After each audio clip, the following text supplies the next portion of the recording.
ಸಾಕಷ್ಟು ವರ್ಷಗಳಿಂದ ಹೇಳಿಕೊಳ್ತಾ ಇದ್ದಾರೆ. ಪಾಕ್ ಮಾಧ್ಯಮಗಳಲ್ಲಿ ಸುಳ್ಳು ಸುದ್ದಿಗಳದ್ದೇ ಅಬ್ಬರ. ಗುಜರಾತಿನ ಹಜೀರಾ ಪೋರ್ಟ್ ಮೇಲೆ ದಾಳಿ ಎಂಬ ಸುಳ್ಳು ಸುದ್ದಿ. 2021ರ ಆಯಿಲ್ ಟ್ಯಾಂಕರ್ ಸ್ಫೋಟದ ವಿಡಿಯೋವನ್ನ ಹಂಚಿಕೊಂಡ ಪಾಕಿಸ್ತಾನ ಗುಂಪಲ್ಲಿ ಗೋವಿಂದ ಮಾಡ್ತಾ ಇದೆ. ಭಾರತದ ಸೇನಾ ಪೋಸ್ಟ್ ಮೇಲೆ ಅಟ್ಯಾಕ್ ಎಂದು ಹೇಳಿಕೊಂಡು ಪಾಕ್ ಸುತ್ತಾಡ್ತಾ ಇದೆ.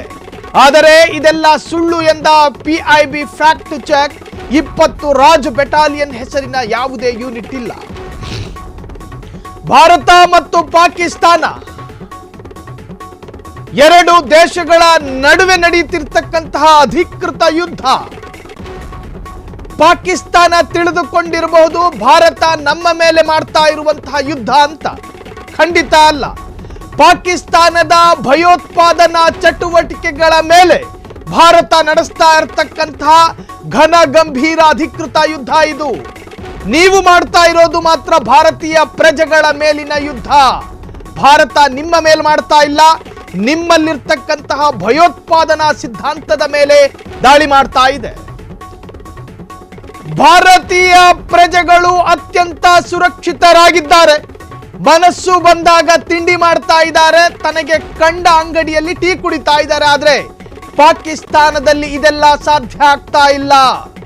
ಜನ ಹೊರಗೆ ಬರೋದಕ್ಕೂ ಕೂಡ ಸಾಧ್ಯ ಆಗ್ತಾ ಇಲ್ಲ. ತನ್ನ ದೇಶದ ಪ್ರಜೆಗಳನ್ನ ಅತ್ಯಂತ ಕಷ್ಟದ ಸ್ಥಿತಿಗೆ ಸಿಲುಕಿ ಹಾಕಿದ ಆ ದೇಶದ ಪ್ರಧಾನಿ ಶಹಬಾಜ್, ಆತ ಮಾತ್ರ ಮನೆಯಲ್ಲಿ ಸೇಫ್ಟಿ ಆಗಿದ್ದಾನೆ. ಆದರೆ ಆ ದೇಶದ ಪ್ರಜೆಗಳು ಪಾಕಿಸ್ತಾನದ ಅಲ್ ಜಜೀರಾದಲ್ಲಿ ಬರ್ತಿರ್ತಕ್ಕಂಥ ಒಂದೊಂದು ವಿಜುವಲ್ಸ್ಗಳು ಕತೆ ಹೇಳ್ತಾ ಇದೆ. ಕರಾಚಿ ಭಾಗದ ಯಾವ ಜನರು ಕೂಡ ಹೊರಗೆ ಬಂದು ನಿರ್ಭಯರಾಗಿ ಟೀ ಕುಡಿಯೋದಕ್ಕೂ ಕೂಡ ಸಾಧ್ಯ ಆಗ್ತಾ ಇಲ್ಲ. ಇದು ಪಾಕಿಸ್ತಾನದ ಅತ್ಯಂತ ಸುಂದರ ನಗರ ಕರಾಚಿ ಅಂತ ಹೇಳಲ್ಪಡುವ ಕರಾಚಿಯಲ್ಲಿ ಜನ ಹೊರಗೆ ಬರೋದಕ್ಕೆ ಹೆದರ್ತಾ ಇದ್ದಾರೆ. ಆ ಸ್ಥಿತಿಗೆ ತಂದವರು ಯಾರು? ಇದೇ ಪ್ರಧಾನಿ ಅಲ್ವಾ?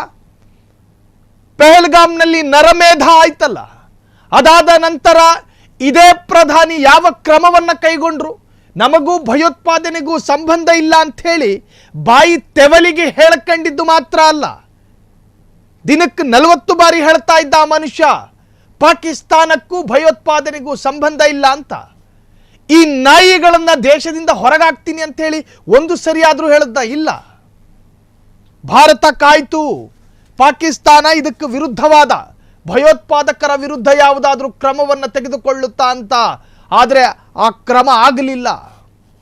ಇವತ್ತು ಅನುಭವಿಸಿ, ನೀವು ಮಾಡಿದ ಸ್ವಯಂ